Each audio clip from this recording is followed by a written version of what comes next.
Bapa di surga, dari awal hingga usainya waktu kebenaran firman Tuhan diberitakan, kami serahkan dan kami letakkan di dalam satu nama yang berkuasa, nama Tuhan Yesus Kristus.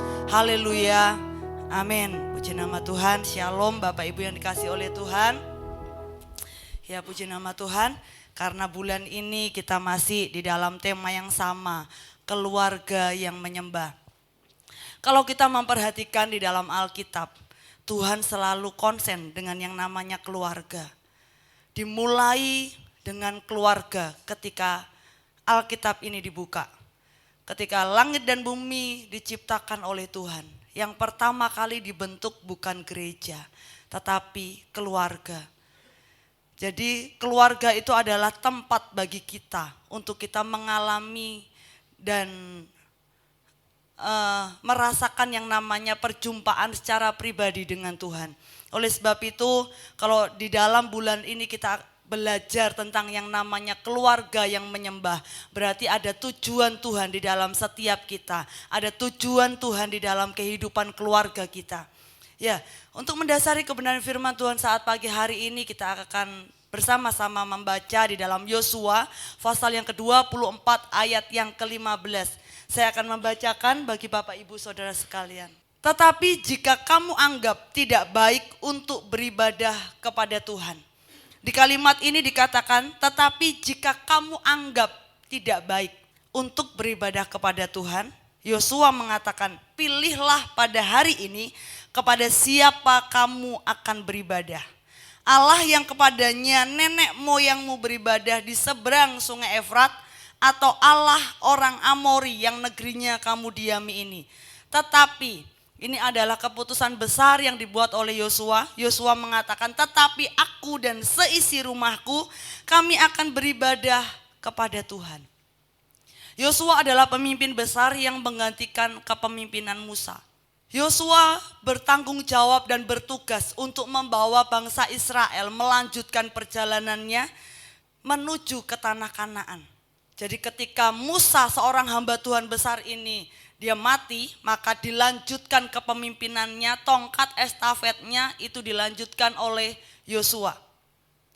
Nah, di akhir kehidupannya Yosua mengumpulkan bangsa Israel. Dan dia mengatakan bahwa jika kamu anggap tidak baik untuk beribadah kepada Tuhan, pilihlah pada hari ini kepada siapa kamu akan beribadah. Dan Yosua mengambil keputusan. Sekalipun dia seorang pemimpin besar di bangsa Israel, tetapi dia juga bertanggung jawab penuh atas keluarganya. Dia sadar bahwa keluarganya itu adalah penting di mata Tuhan. Oleh sebab itu dia mengatakan, tetapi aku dan seisi rumahku, kami akan beribadah kepada Tuhan. Nah, beribadah kepada Tuhan di sini bukan hanya sekedar beribadah datang ke gereja. Beribadah di sini memiliki yang namanya pengertian seperti ini. Saya akan bacakan latar belakangnya tentang ibadah. Ibadah ini diambil dari bahasa Ibrani yang namanya abad. Dan abad di sini tidak hanya sekedar beribadah ketika kita datang ke gereja. Tetapi abad di sini berarti bekerja atau mengusahakan, melayani atau mengabdi, dan beribadah atau menyembah. Jadi kalau kita berbicara tentang yang namanya abad di dalam kata ibadah yang ada di dalam Yosua, berarti di situ melingkupi setiap aspek kehidupan kita. Tidak hanya dapat dipisah, jadi yang namanya ibadah itu tidak dapat dipisah-pisahkan. Ketika kita dari hari Senin sampai hari Sabtu mungkin kita bergelut dengan pekerjaan kita. Kita mengatakan aku bekerja, aku tidak bisa beribadah. Aku kehilangan waktu untuk beribadah. Padahal di dalam firman Tuhan mengatakan bahwa yang namanya ibadah itu melingkupi seluruh kehidupan kita. 24 jam kehidupan kita itu adalah penyembahan di hadapan Tuhan. Karena kalau kita melihat dari kata Ibraninya ini, kita akan mendapati ketika kita bekerja, ketika kita mengusahakan sesuatu, ketika kita melayani baik itu di dalam keluarga kita, baik dimanapun kita ada. Atau bahkan ketika kita beribadah di dalam gereja menyembah Tuhan, seluruhnya itu dikatakan dengan yang namanya abad atau ibadah di dalam bahasa Indonesianya.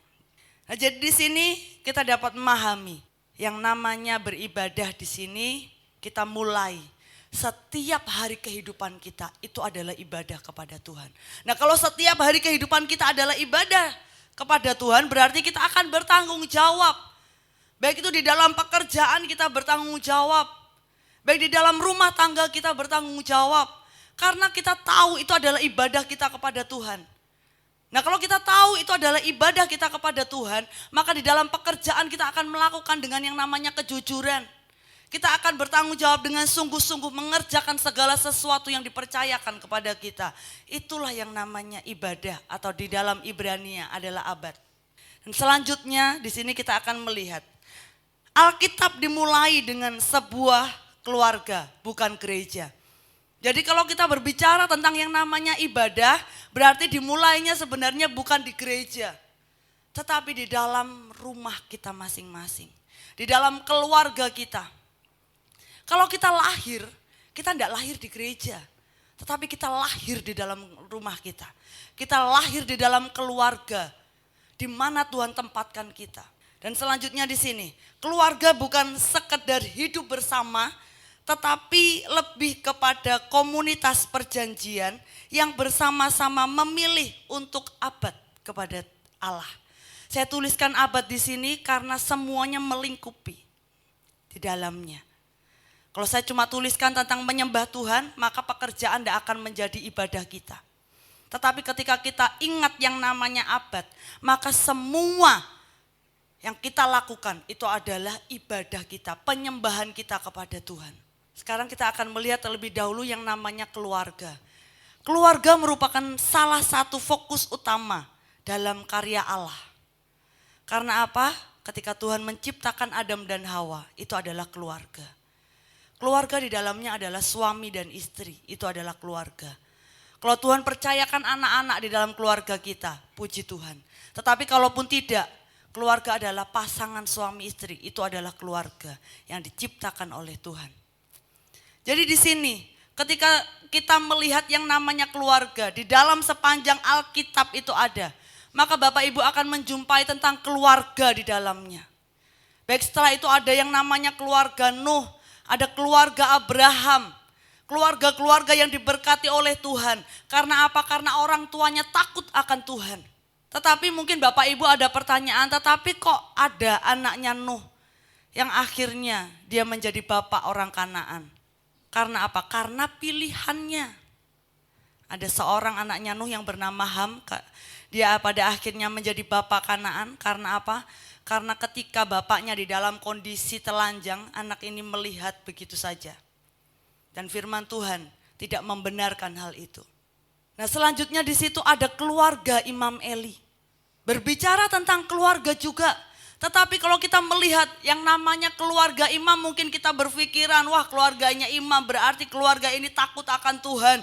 Keluarganya melayani Tuhan. Tetapi kalau kita memperhatikan di dalam kebenaran firman Allah, kita akan menjumpai bahwa keluarga dari Imam Eli ini adalah keluarga yang tidak takut akan Allah.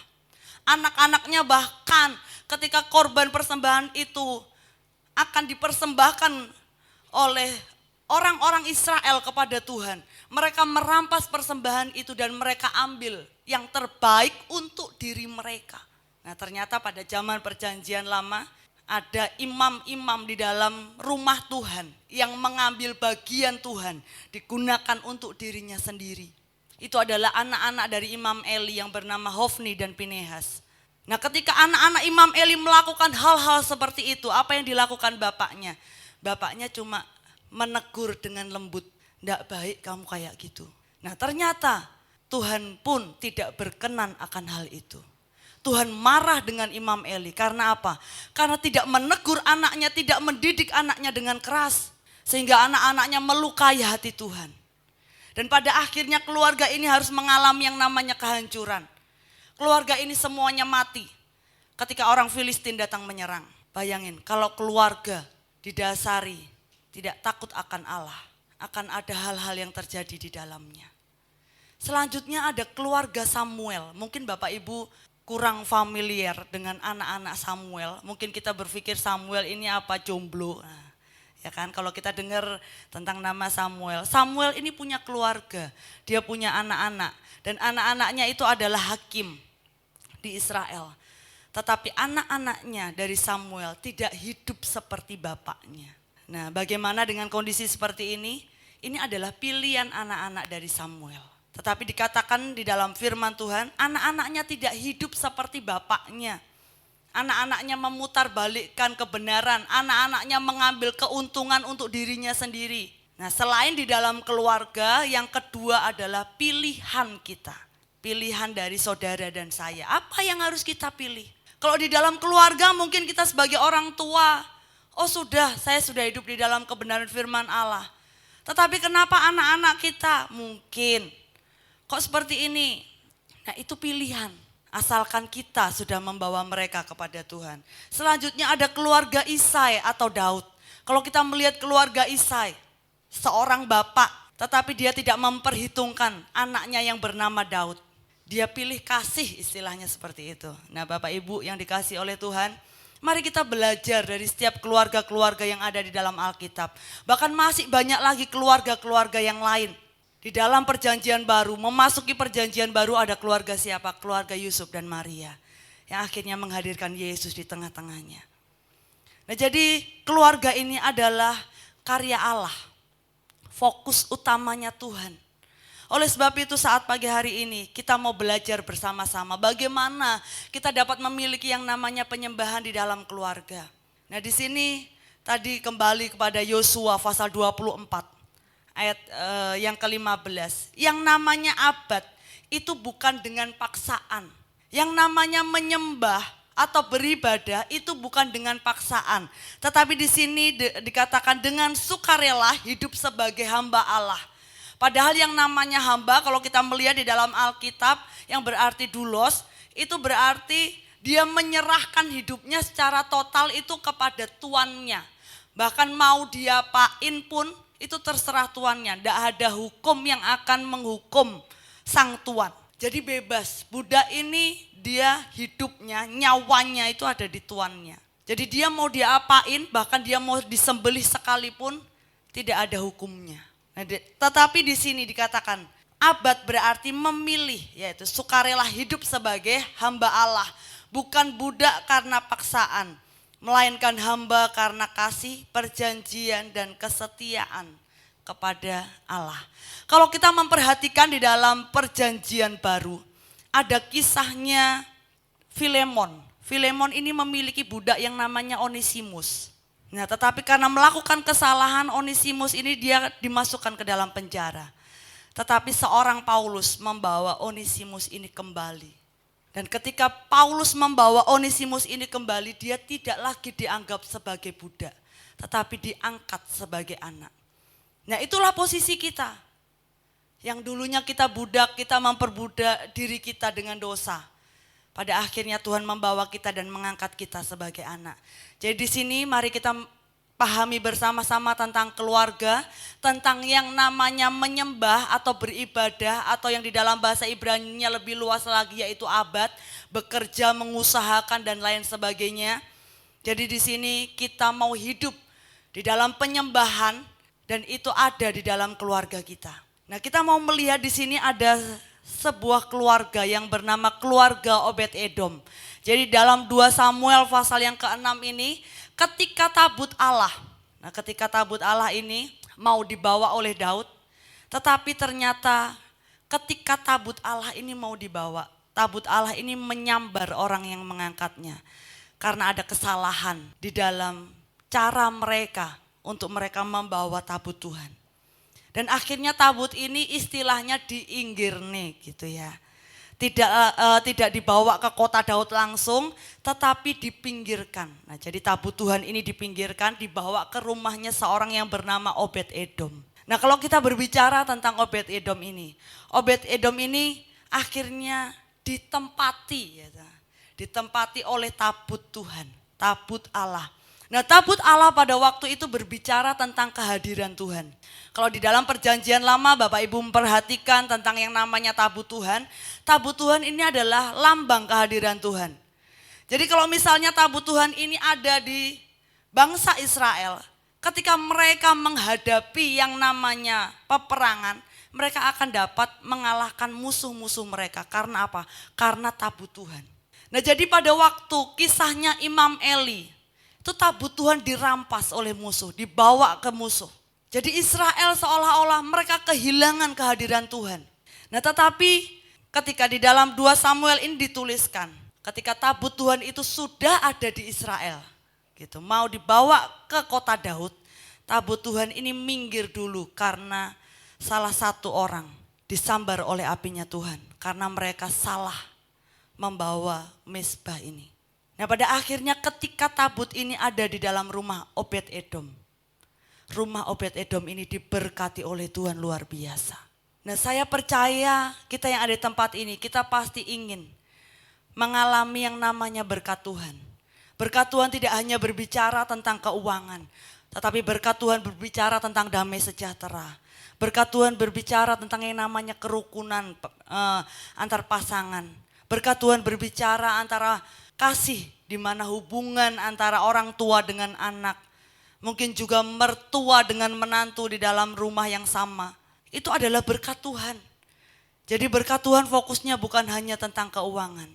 Di sini saya tuliskan, rumah Obed-Edom diberkati Tuhan bukan karena rumahnya istimewa, melainkan karena di sana ada penghormatan kepada hadirat Allah. Jadi berapa banyak di dalam kehidupan kita, keluarga kita menghadirkan Tuhan. Berapa banyak kita membawa keluarga kita untuk senantiasa setiap hari mengasihi Tuhan. Biarlah pagi hari ini kita boleh bersama-sama menyelidiki setiap kehidupan kita. Ada 3 hal yang saya mau bagikan saat pagi hari ini. Tentang yang namanya keluarga. Atau lebih tepatnya saya katakan di sini tentang rumah. Yang pertama, rumah itu adalah tempat penyembahan. Penyembahan di dalam bahasa Yunaninya, di dalam kitab Septuagintanya dikatakan proskuneo. Tadi Pak Timotius Arifin mengatakan yang namanya menyembah atau worship dengan telungkup, dengan tiarap, istilahnya seperti itu. Nah itu adalah kehendak Allah, penyembahan itu adalah kehendak Allah. Allah mencari penyembah yang menyembah Bapa dalam roh dan kebenaran. Menyembah Bapa di dalam roh dan kebenaran di sini bukan berbicara ketika kita datang ke gereja, song leader mengatakan mari sama-sama kita menyembah. Penyembahan tidak hanya sebatas itu. Kalau kita beranggapan bahwa penyembahan hanya sebatas ketika song leader mengajak kita menyembah, maka kita akan menjumpai penyembahan kita hanya beberapa saat saja. Bahkan mungkin ketika kita kehilangan waktu kita di rumah untuk menyembah Tuhan. Pada akhirnya penyembahan hanya berbicara beberapa menit ketika kita ada di gereja. Tetapi penyembahan di sini bukan aktivitasnya, tetapi pribadinya. Tuhan mencari pribadi kita, pribadi Bapak Ibu yang Tuhan cari. Ketika kita menyembah, nah pribadi kita lah yang dicari oleh Tuhan. Jadi bukan aktivitas kita yang dicari Tuhan. Jadi seringkali kita anak-anak Tuhan, kita kehilangan arti tentang yang namanya menyembah. Kita berpikir ketika kita menyembah Tuhan disenangkan. Padahal penyembahan yang Tuhan cari adalah penyembahan dari hidup kita. Saudara yang dicari oleh Tuhan. Pribadi saudara yang ingin dijumpai oleh Tuhan. Jadi bukan aktivitas kita ketika kita melakukan yang namanya penyembahan secara liturgi. Dan selanjutnya yang jelas pusat penyembahan kita adalah Allah. Bukan untuk mencari kesenangan kita dan bukan untuk mencari kepuasan kita. Jadi penyembahan itu untuk menyenangkan hatinya Tuhan. Jadi jangan berpikir bahwa waduh penyembahan rasanya piye ya. Nah itu mari kita koreksi hati kita sama-sama. Mari kita selidiki hati kita sama-sama. Atau mungkin kita sudah kehilangan waktu-waktu kita untuk bersama-sama dengan Tuhan. Ketika sehingga kita tidak lagi mengalami yang namanya hadirat Tuhan di dalam kehidupan kita.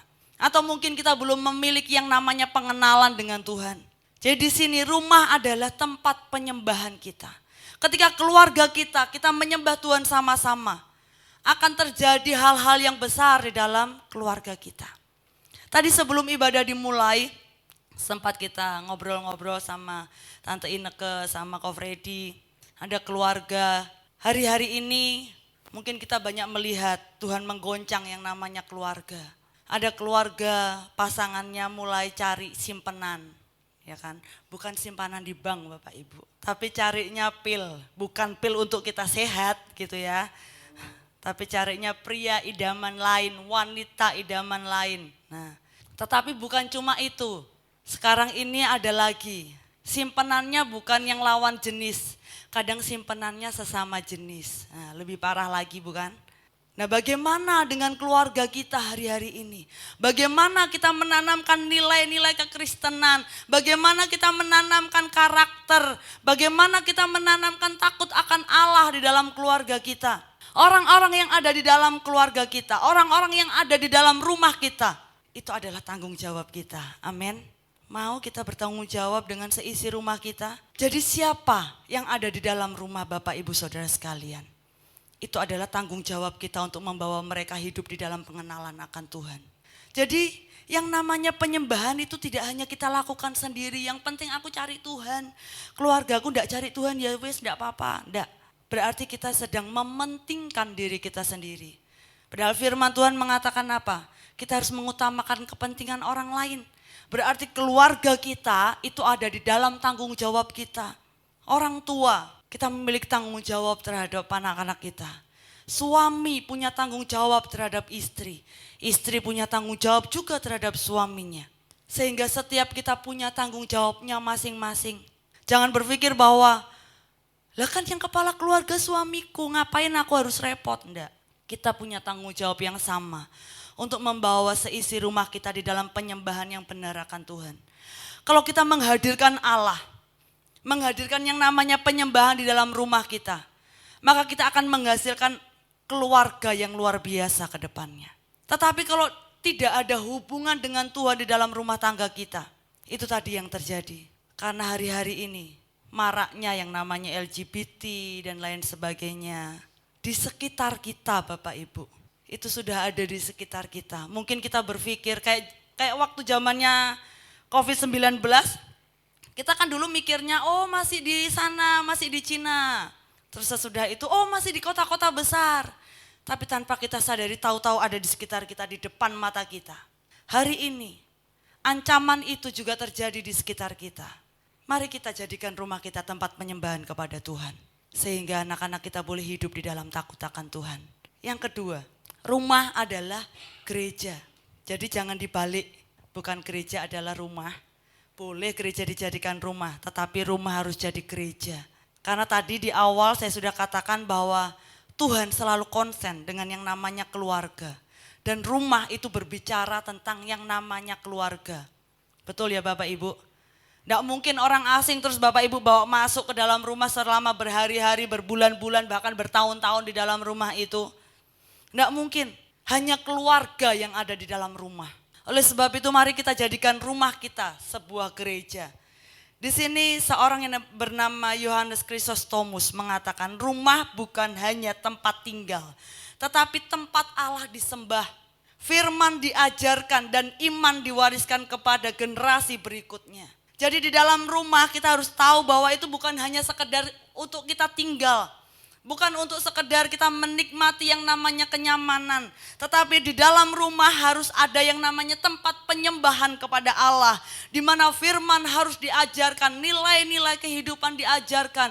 Dan iman diwariskan kepada generasi berikutnya. Anak-anak kita, keluarga kita melihat iman bisa belajar dari orang lain. Tetapi alangkah baiknya ketika di dalam rumah itu ada warisan iman yang kita berikan kepada keluarga kita. Sehingga satu dengan yang lainnya kita sama-sama memperhatikan. Satu dengan yang lainnya sama-sama jadi teladan.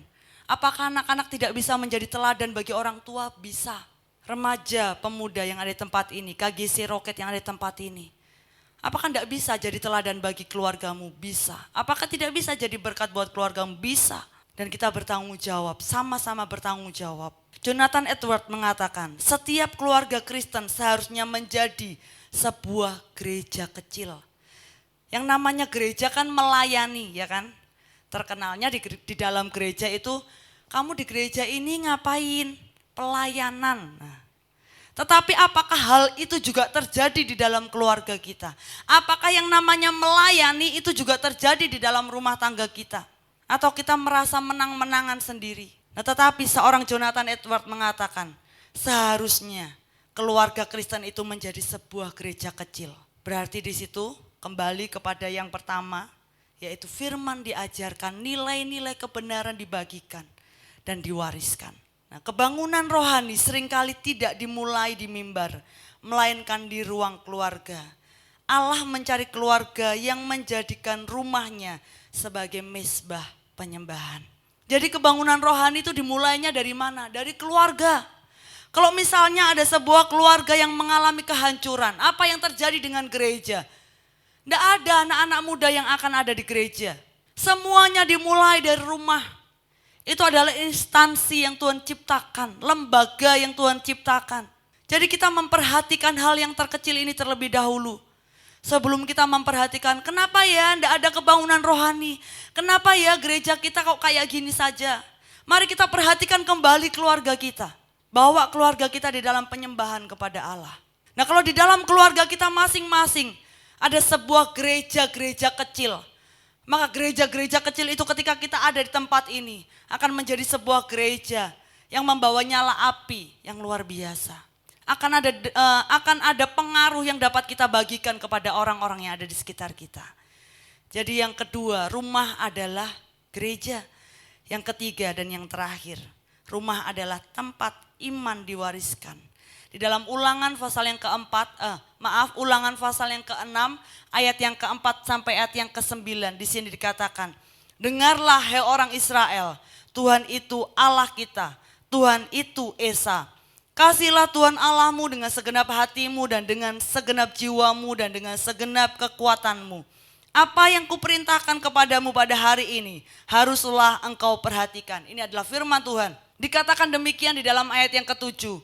Haruslah engkau mengajarkan berulang-ulang kepada anak-anakmu dan membicarakannya apabila engkau duduk di rumahmu, apabila engkau sedang dalam perjalanan, apabila engkau berbaring atau apabila engkau bangun. Haruslah juga engkau mengikatkannya sebagai tanda pada tanganmu dan haruslah itu menjadi lambang di dahimu. Dan haruslah engkau menuliskannya pada tiang pintu rumahmu dan pada tiang pintu gerbangmu. Jadi diajarkan berulang-ulang, dibicarakan terus-menerus, ya kan? Sesudah itu di dalam setiap keadaan, apapun keadaannya, setelah itu harus jadi lambang. Bukan hanya jadi lambang, bahkan dikatakan menuliskan pada tiang pintu rumahmu dan pada tiang pintu gerbangmu. Jadi iman itu harus diajarkan. Kita tidak bisa menyerahkan anak-anak kita yang masih kecil kepada Rocky. Kita tidak bisa menyerahkan anak-anak kita kepada roket atau kagisi. Kita bertanggung jawab terhadap jiwa-jiwa mereka. Jadi harus ada yang namanya warisan iman. Kalau misalnya di dalam keluarga kita tidak ada warisan iman, apakah yang terjadi dengan keluarga kita? Kekacauan. Anak-anak mencari nilainya sendiri. Orang-orang yang ada di dalam rumah kita, mereka hanya akan mencari hal-hal yang menyenangkan di luar. Karena tidak ada kebenaran yang disampaikan di dalam rumah. Mari kita tidak menunggu untuk datangnya hari Minggu untuk mendengar firman Tuhan di dalam gereja. Tetapi biarlah firman itu dapat kita dengar setiap hari di dalam keluarga kita. Yang kita bagikan, yang kita bicarakan. Biarlah firman Tuhan itu boleh mewarnai setiap kehidupan kita. Bukan berarti terus nanti bangun pagi, Mbak Kis ketemu dengan suami langsung mengucapkan, carilah dahulu kerajaan Allah dan kebenarannya. Waduh, suaminya bisa ngamuk-ngamuk. Terus nanti ganti Pak Rasminnya saut-sautan ayat, bukan. Jadi kita bukan saut-sautan ayat di dalam rumah. Tetapi firman ini mengajarkan kepada setiap kita, menghidupi setiap firman di dalam rumah tangga kita. Sehingga firman itu dapat dibaca dari kehidupan kita. Bukan harus diucapkan. Kita tidak harus ngapalin ayat yang ada di dalam Alkitab. Kita tidak harus nunggu khatam Alkitab dulu. Tetapi menghidupi setiap hari. Tidak usah banyak-banyak belajar hari lepas hari. Untuk menghidupi setiap kebenaran firman Tuhan. Dan membawa setiap anak-anak kita. Untuk mereka dapat beribadah abad kepada Tuhan. Mereka tahu bertanggung jawab terhadap setiap tugas-tugas mereka. Mereka tahu bertanggung jawab terhadap segala sesuatu yang dipercayakan. Sehingga pada akhirnya seluruh keluarga kita sama-sama menyembah Tuhan. Ada pujian yang mengatakan bersama keluargaku melayani Tuhan. Jadi setiap kita sama-sama melayani Tuhan. Nah terus apakah melayani harus di sini? Enggak. Melayani tidak berbicara ketika kita ada di atas mimbar. Tetapi melayani adalah setiap hari kehidupan kita. Melayani Tuhan. Ada seorang tokoh yang bernama Susana Wesley. Dia adalah seorang ibu dari 19 orang anak. Ini setiap tahun ada ini Bapak Ibu, 19, bukan cuma sak losin tapi 19. Susana Wesley ini dia adalah ibu dari John Wesley. Dia pendiri gerakan Metodis dan juga Charles Wesley, penulis dari lebih 6.000 lagu rohani. Dia menikah dengan Samuel dan membesarkan 19 anak. 10 diantaranya bertahan hidup hingga dewasa. Bayangkan 19. Saya mikirnya 19, 2 aja saya keteteran gitu ya. 19 setiap harinya piye carane. Itu playgroup loh Bapak Ibu Saudara. Kalau mau diriin playgroup punya anak banyak-banyak itu langsung jadi sekolahan gitu. Selanjutnya dikenal sebagai wanita yang menjadikan rumah sebagai pusat penyembahan, doa dan pendidikan firman Tuhan. Dan sehingga pada akhirnya apa yang terjadi? Dampak pelayanannya, John Wesley menjadi salah satu pengkhotbah terbesar dalam sejarah kekristenan. Sedangkan anaknya yang bernama Charles menulis ribuan lagu pujian yang masih dinyanyikan juga hingga sekarang.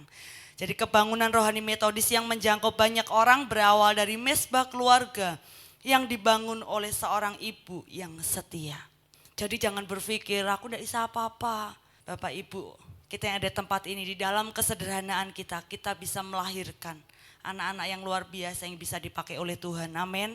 Jadi jangan merendahkan diri kita sendiri. Ketika kita berdoa kekuatannya besar. Jadi jangan pernah merasa kita kecil.